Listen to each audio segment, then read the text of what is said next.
নমস্কার, শুভ সন্ধ্যা। আমি মীনাক্ষী, চোখ রাখছি এই মুহূর্তের সংবাদে। বৃহস্পতিবার গোলাঘাটি বিধানসভার অন্তর্গত কাঞ্চনমালা এলাকায় অবস্থিত একটি পোল্ট্রি ফার্ম ও মাছ উৎপাদন কেন্দ্র পরিদর্শনে যান রাজ্যপাল ইন্দ্রসেনা রেড্ডি নাল্লু। ফার্মের পক্ষ থেকে রাজ্যপালকে পুষ্পস্তবক দিয়ে শুভেচ্ছা জানানো হয়।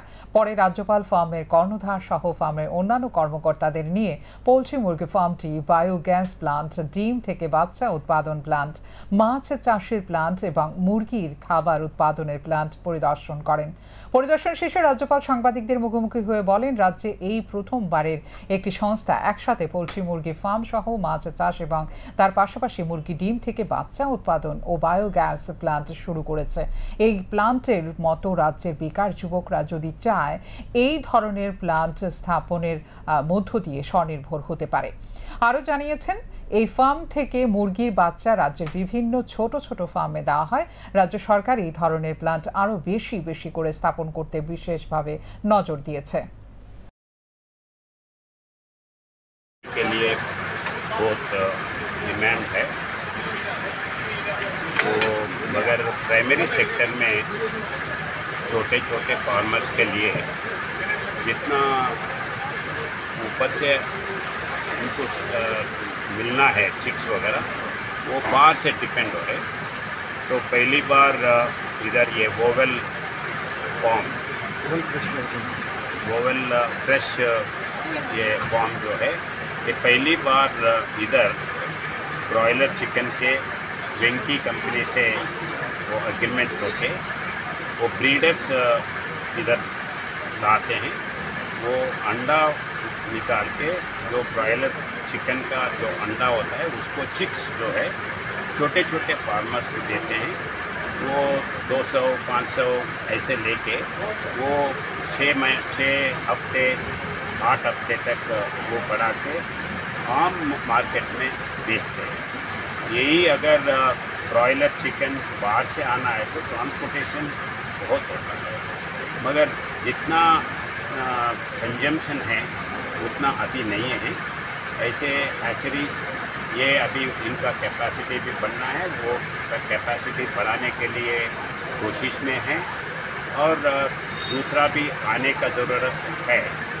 और दूसरा, ये इतना बड़ा पोल्ट्री जो है ये स्टेट में मैं पहली बार देख रहा हूँ। बाहर में इधर त्रिपुरा में, और वो यकीन है ये ओनर जो है वो। বিদ্যালয়ের অনুষ্ঠানে আবারও অসুস্থ 5 জন ছাত্রী। হাসপাতালে নিয়ে তাদের অক্সিজেন দিতে হয়েছে শিক্ষক, শিক্ষিকা এবং অভিভাবকদের। ঘটনা তেলিয়ামুড়া মহকুমার অন্তর্গত কৃষ্ণপুর বিধানসভা কেন্দ্রের মাইগঙ্গা সুকান্ত দ্বাদশ শ্রেণী বিদ্যালয়ে। তেলিয়ামুড়া মহকুমার অন্তর্গত কৃষ্ণপুর বিধানসভা কেন্দ্রের মাইগঙ্গা সুকান্ত দ্বাদশ শ্রেণী বিদ্যালয়ের বিড়ম্বনা যেন কাটছে না। সম্প্রতি বিদ্যালয়ের ইকো ক্লাব সম্পর্কিত এক মিছিলে অংশগ্রহণ করতে গিয়ে একসাথে একাধিক ছাত্রী অসুস্থ হয়ে পড়ে। এই ঘটনার রেশ কাটতে না কাটতেই বৃহস্পতিবার আবারও প্রায় একইভাবে 5 জন ছাত্রী বিদ্যালয় চলাকালীন অসুস্থ হয়ে পড়ে। খবর নিয়ে জানা গেছে, বিদ্যালয়ে বৃহস্পতিবার কোনো একটা পূর্ব নির্ধারিত কর্মসূচি ছিল। সেই কর্মসূচি উপলক্ষে ছাত্রছাত্রীদের মধ্যে ব্যস্ততা চরমে ছিল। বন মহোৎসব বা গাছ লাগানোর কর্মসূচি চলছিল এদিন, কিন্তু হঠাৎ করেই বিদ্যালয়ের 5 জন ছাত্রী একের পর এক অসুস্থ হয়ে পড়ে। পরবর্তী সময়ে তড়িঘড়ি বিদ্যালয় কর্তৃপক্ষের উদ্যোগে অভিভাবকদের খবর দেওয়া হয় এবং তেলিয়ামুড়া মহকুমা হাসপাতালে নিয়ে যাওয়া হয়। হ্যাঁ, কি হয়েছে ছাত্রী? হ্যাঁ, তারা গেছে আমি কই কালাম না,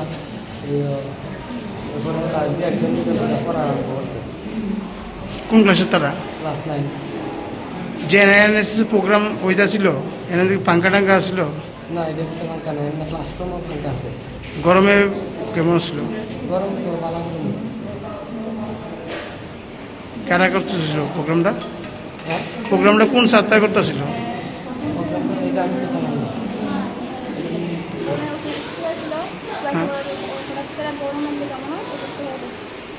স্কুলে পাঙ্খা টাঙ্কা নাই তো? এমনি কি বাড়িতে খাইয়ে এসেছে তারা? কতজন এসেছে তারা?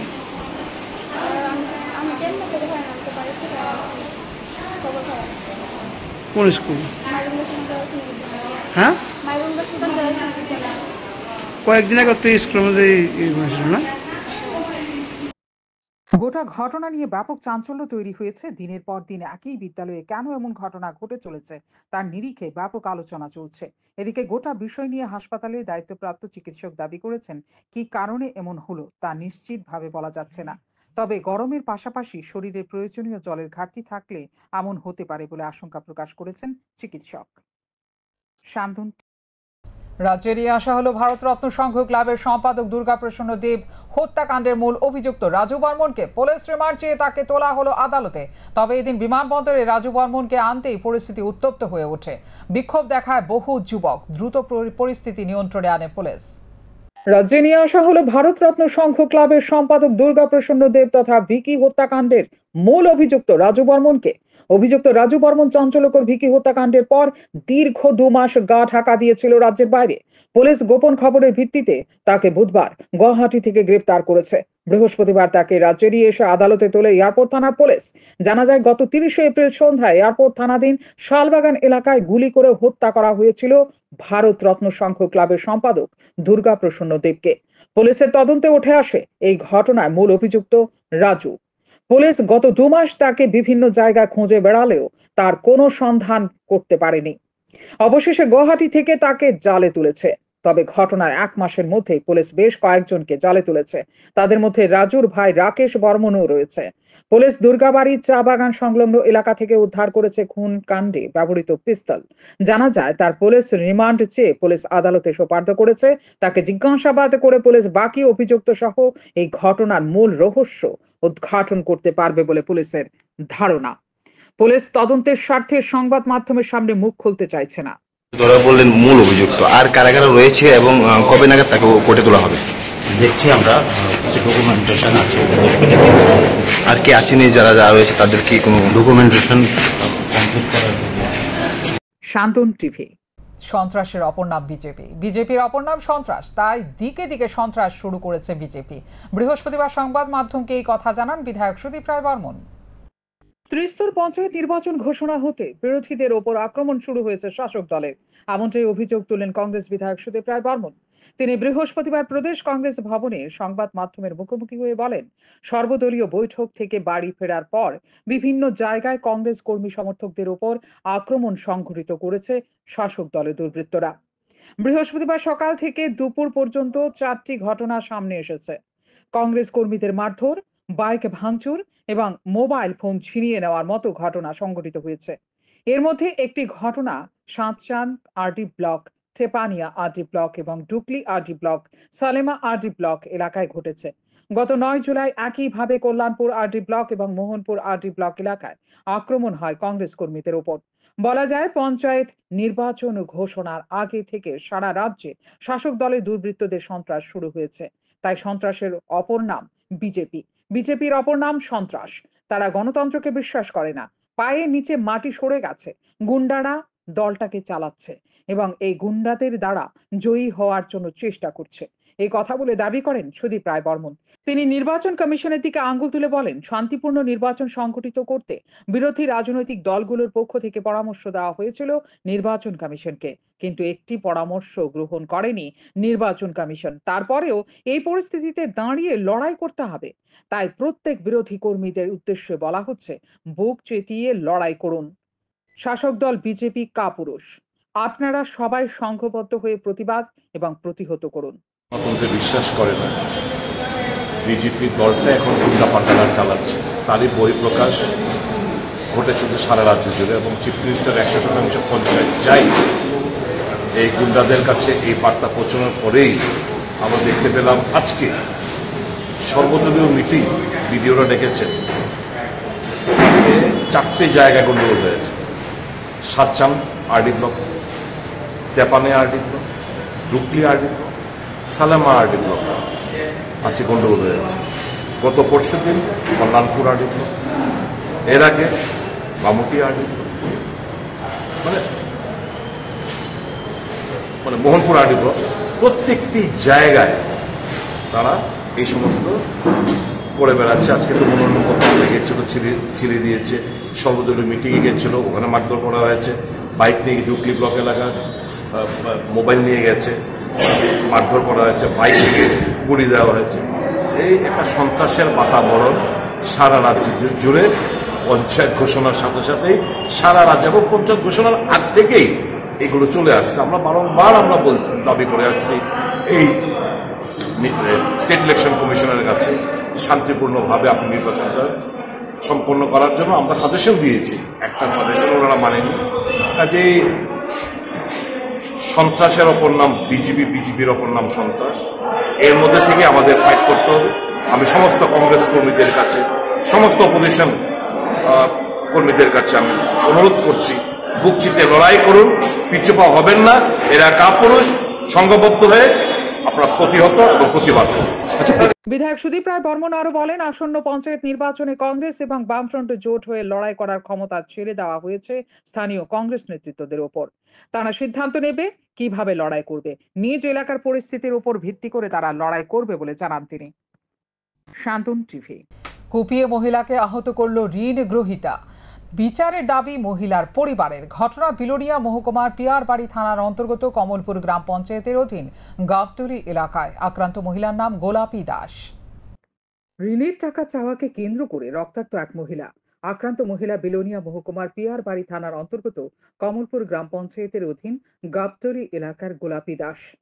কয়েক মাস আগে গোলাপী দাস এলাকার বকুল সরকারকে 15,000 টাকা ঋণ দিয়েছিল। ঋণের টাকা চাওয়াতে বকুল সরকারের বাবা ধরণী সরকার ও মা গীতারানী সরকার মিলে গোলাপী দাসকে দা দিয়ে কুপিয়ে এবং লাঠি দিয়ে প্রচন্ডভাবে মারধর করে। ঘটনা সূত্রপাত গত রবিবার গোলাপী দাস গরু নিয়ে কমলপুর বকুল সরকারের বাড়ির পাশে একটি রাবার বাগানের উপর দিয়ে হেঁটে বাড়ি ফিরছিল। তখন বকুল সরকারের বাবা ধরণী সরকার ও মা গীতারানী সরকার গোলাপী দাসকে পথ আটকে অতর্কিতভাবে আক্রমণ শুরু করে। তাকে প্রথমে লাঠি দিয়ে এবং দা দিয়ে আক্রমণ করে। ঘটনায় মারাত্মকভাবে আহত হয় গোলাপী দাস। তার মাথা, হাত সহ শরীরের নানা জায়গায় আঘাত লাগে। গোলাপী দাসের চিৎকারে চেঁচামেচিতে শুনে ছুটে আসে এলাকার লোকজন। প্রত্যক্ষদর্শীরা গোলাপী দাসকে প্রথমে নিহারনগর হাসপাতালে নিয়ে যায়। সেখান থেকে তাকে শান্তির বাজার দক্ষিণ জেলা হাসপাতালে রেফার করা হয়। অভিযোগ, শান্তির বাজার হাসপাতালে গোলাপী দাসকে সিটি স্ক্যান করে ছেড়ে দেওয়া হয়। হাসপাতাল থেকে বাড়ি ফিরে বিস্তারিত জানিয়ে পিয়ারবাড়ি থানায় গোলাপী দাসের পরিবার অভিযুক্তদের নাম ঠিকানা দিয়ে মামলা দায়ের করে। রবিবার রাতে পুনরায় গোলাপী দাসের অবস্থার অবনতি হলে রাতে তাকে নিহারনগর হাসপাতালে নিয়ে গেলে ডাক্তার হাসপাতালে ভর্তি না করে পুনরায় হাসপাতাল থেকে কিছু ওষুধ লিখে ছেড়ে দেয়। সোমবার শান্তির বাজার হাসপাতালে সিটি স্ক্যানের রিপোর্ট নিয়ে গোলাপী দাসকে হাসপাতালে নিয়ে গেলে চিকিৎসক তখনও তাকে ভর্তি না করে বাড়িতে পাঠিয়ে দেয়। বর্তমানে গোলাপী দাসের অবস্থা সংকটজনক। তিনি কথাও বলতে পারছেন না। ঘটনার সুষ্ঠু বিচার চাইলে গোলাপী দাসকে পঞ্চায়েতে কোনো রকম বিচার করছে না বলেও অভিযোগ। ঘটনা তার মেয়ে বকুল সরকার 15,000 টাকা আমার শাশুড়ি থেকে ধার নিচ্ছে। এই টাকা খুঁজছে আর কি আমার শাশুড়ি। শাশুড়ির নাম কি? শাশুড়ির নাম গোলাপী দাস। আমার শাশুড়ি টাকা খুঁজছে দে তারা জিত। আমার শাশুড়ি গরু লইয়া যাইতে লাগছে রাবার বাগানের উপর দিয়ে তার বাড়ির পাশে দিয়া তার মা আইয়া লাঠি দিয়ে বাড়ি দিছে, পা পাইয়া তারপরে কূপ দিছে। কূপ দিবার সঙ্গে আমি চিক করে ব্যাক করে মানুষ আসছে, পাড়ার মানুষ গেছে।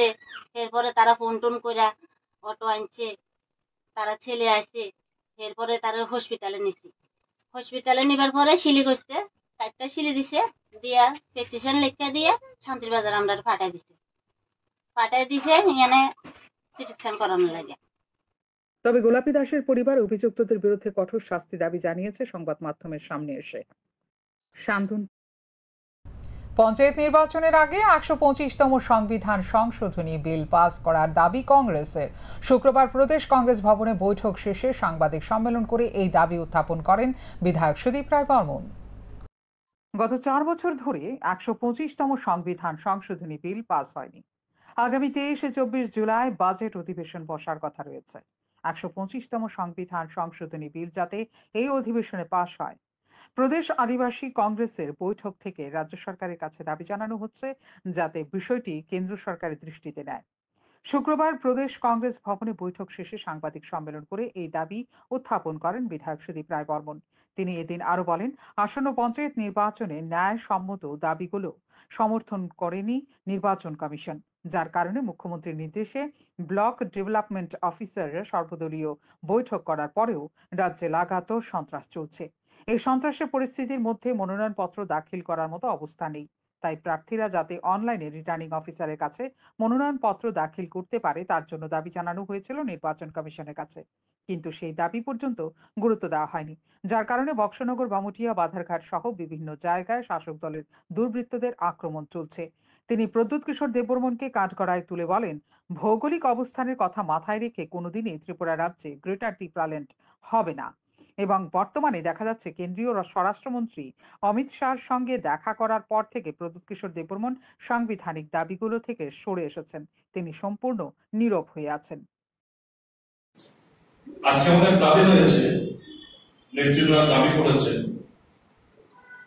ইতিমধ্যে ত্রিপুরা হাইকোর্টে হলফনামা দিয়ে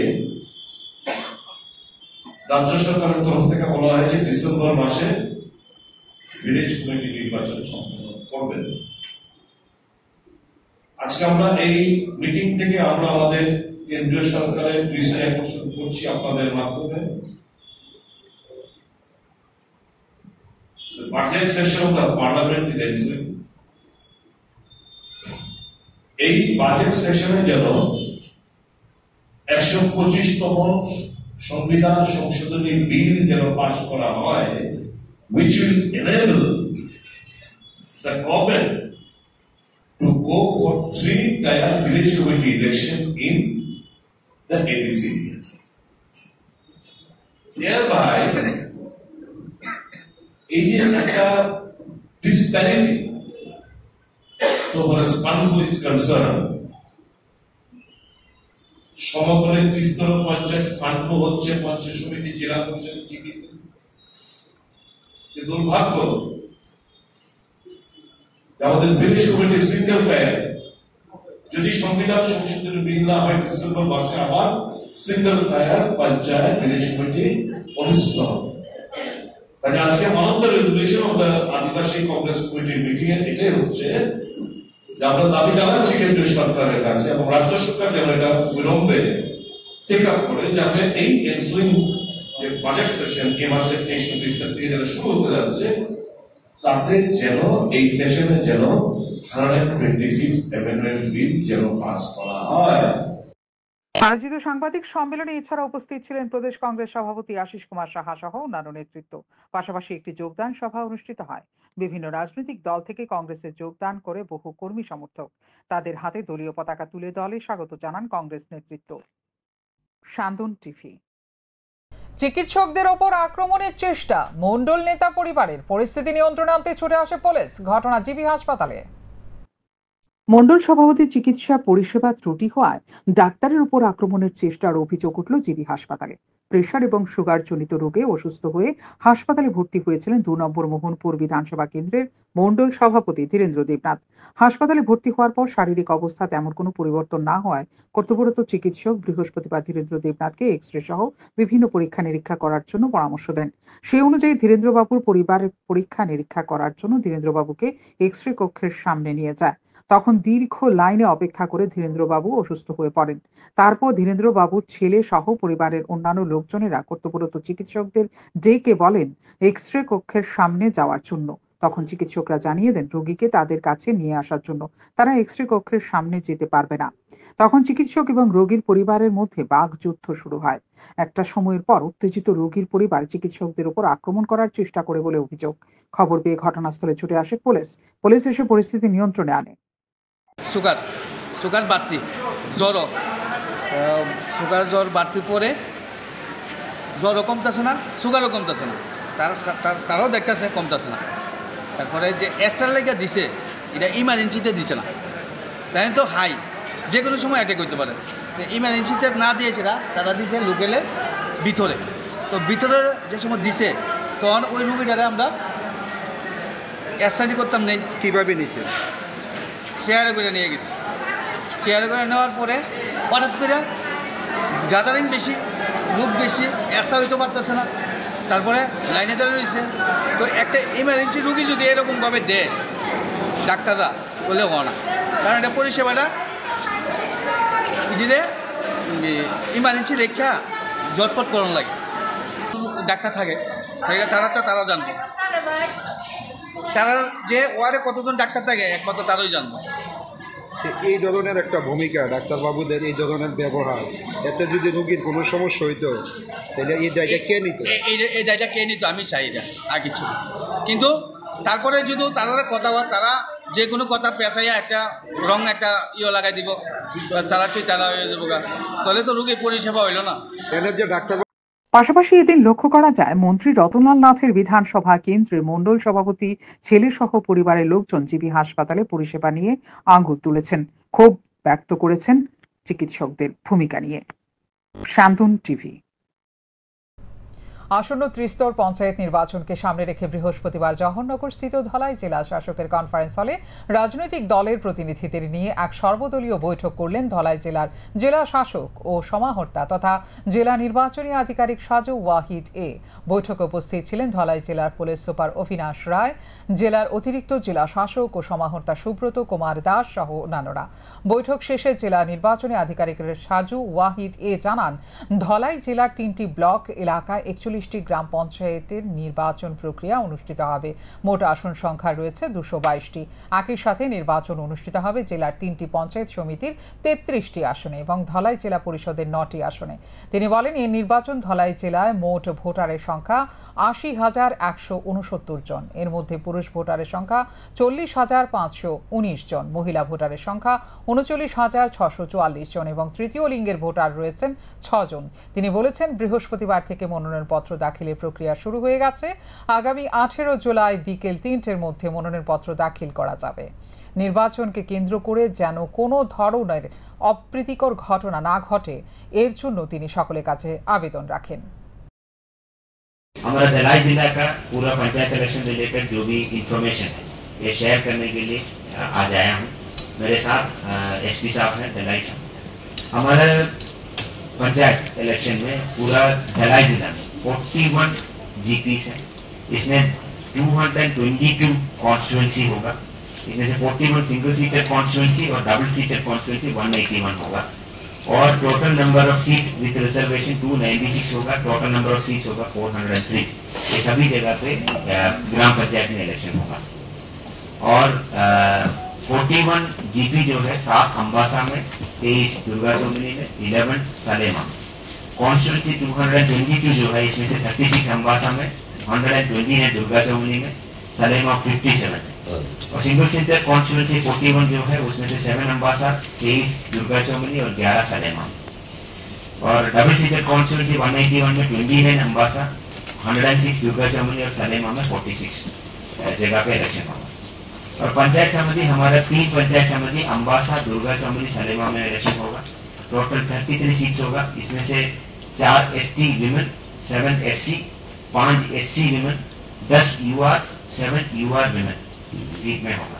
जिला परिषद में तो 9 सीट होगा। इसमें से 1 ST विमेन। কর্তব্যরত সাংবাদিকের মোবাইল ছিনিয়ে নিল সরকারি আমলা। ঘটনা রাজধানী যোগেন্দ্রনগর এলাকায়। সাংবাদিককে পেটানো, সাংবাদিকদের মোবাইল ছিনিয়ে নেওয়া, সাংবাদিককে তুচ্ছ তাচ্ছিল্য করে গালাগাল দেওয়া, এসব রীতিমতো পুরনো চ্যাপ্টার হয়ে গেছে। সাম্প্রতিক কালে রাজ্য মন্ত্রিসভার সদস্যরা পর্যন্ত সাংবাদিকদের সাংবাদিকতার পাঠ শেখাচ্ছেন। মন্ত্রী মহোদয়ের আষ্টে পৃষ্ঠে জড়িয়ে থাকা হনুরাও এখন সাংবাদিকতার জ্ঞান ভান্ডারে পরিপূর্ণ হয়ে সাংবাদিকদের কলাপাতা মনে করতেও দ্বিধাবোধ করছেন না। আর বর্তমান সময়ে এই তালিকায় যুক্ত হয়েছেন সরকারি আমলারা। বুধবার রাতে রাজধানী আগরতলার অদূরে যোগেন্দ্রনগর এলাকায় এই বিষয়টা পুরোপুরি স্পষ্ট হয়ে গেল। জনৈক সরকারি আধিকারিক শান্তনু বিকাশ দাস সে সময় উচ্ছেদ অভিযানে নামে পুলিশকে সঙ্গে নিয়ে। এই সরকারি আধিকারিক শান্তনু বিকাশ দাস সরকারি জমিকে দখল করে রাখা কিছু দোকান উচ্ছেদ করার জন্য প্রস্তুতি শুরু করেছিলেন। এই ধরনের অভিযোগ পেয়ে খবর সংগ্রহের জন্য ঘটনাস্থলে ছুটে যান জনৈক সাংবাদিক পরিচয় না দিয়ে কেন ঘটনার খবর মোবাইলে ক্যামেরাবন্দি করা হচ্ছিল এই অভিযোগ তুলে সরকারি আধিকারিক শান্তনু বিকাশ দাস এই সাংবাদিকের মোবাইল ছিনিয়ে নেন। তিনি এখানেই ক্ষান্ত থাকেননি, অশ্রাব্য ভাষায় গালাগাল দেন বলেও অভিযোগ। পুলিশ তখন সঙ্গে দাঁড়িয়ে থেকে সেই ঘটনাটি প্রত্যক্ষ করেছিল। সাক্ষী হয়ে রইল ঘটনাস্থলে থাকা যোগেন্দ্রনগর এলাকার বাসিন্দারা। সাংবাদিকের মোবাইলে ক্যামেরা বন্দি করা ঘটনার ক্লিপিংসেও তা পরিষ্কার। সবকিছু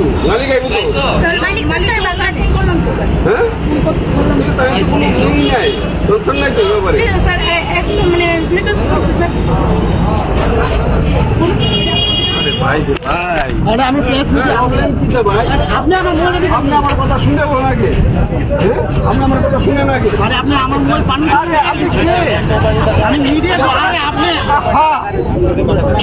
ভাই আমার তো আছে তো আপনি একজন সাংবাদিক মোবাইল চিনে নিয়েছেন আপনি পরিচয় দিচ্ছেন আপনি তো আমার জিজ্ঞেস করবেন আপনি কেন লিখে মোবাইলটা আমার সাংবাদিকের হাত থেকে নিছেন আপনি কেন লিখে নিছেন আপনি মোবাইল সময় উইদাউট পরিচয় দিয়ে সেটা আপনি আমার আপনি তো আমার জিজ্ঞেস করবেন তো যে তুমি যে আপনি জিজ্ঞেস করবেন তো আপনি কেন জিজ্ঞেস করবেন না আপনি বলা যেতে পারে সাংবাদিকদের খবর সংগ্রহ করার সেই সুষ্ঠু পরিবেশ এখন হারিয়ে গেছে, যেখানে সেখানেই আক্রমণের শিকার হতে পারেন সাংবাদিকরা। সাংবাদিকদের নিরাপত্তার বিষয়টিও এখন ঝুঁকিপূর্ণ বলয়ের মধ্যে চলে এসেছে। শান্তন টিভি। আগামী 14 জুলাই সকাল 11টায় গোকুলনগরস্থিত তপোবন আশ্রমে বনমহোৎসব উদযাপন করবে বৈশ্য কপালী সমাজ কল্যাণ সমিতি। এই বনমহোৎসবের সূচনা করবেন স্থানীয় বিধায়ক অন্তরা সরকার দেব। বিশেষ অতিথি হিসেবে উপস্থিত থাকবেন তপোবন আশ্রমের সচিদানন্দ পুরী মহারাজ, বিশিষ্ট সমাজসেবী সুবীর চৌধুরী, তপোবন আশ্রমের সভাপতি শিশুরঞ্জন রায় এবং ডাক্তার অমিত সরকার। বৃহস্পতিবার এক সাংবাদিক সম্মেলনে বৈশ্য কপালী সমাজ কল্যাণ সমিতির পক্ষ থেকে এই খবর জানানো হয়। এই বৈশ্য কপালী সমাজ কল্যাণ সমিতির পক্ষ থেকে শুভেচ্ছা, প্রীতি ও ভালোবাসা জ্ঞাপন করছি। বন্ধুগণ, 2020 সালে মাত্র 90 জন সদস্য নিয়ে এই বৈশ্য কপালী সমাজ কল্যাণ সমিতি গঠিত হয়েছিল। বর্তমানে তার সদস্য সংখ্যা প্রায় 1000। মূলত 6টি উন্নয়নমূলক স্তম্ভের উপর ভিত্তি করে এই সমিতি প্রতিষ্ঠিত, যথা সেবা, সুরক্ষা, সংস্কৃতি, ঐতিহ্য, ঐক্য ও প্রগতি। বন্ধুগণ, আপনারা জানেন এই বৈশ্য কপালী সমাজ হল সমাজের একটি পিছিয়ে পড়া সমাজ।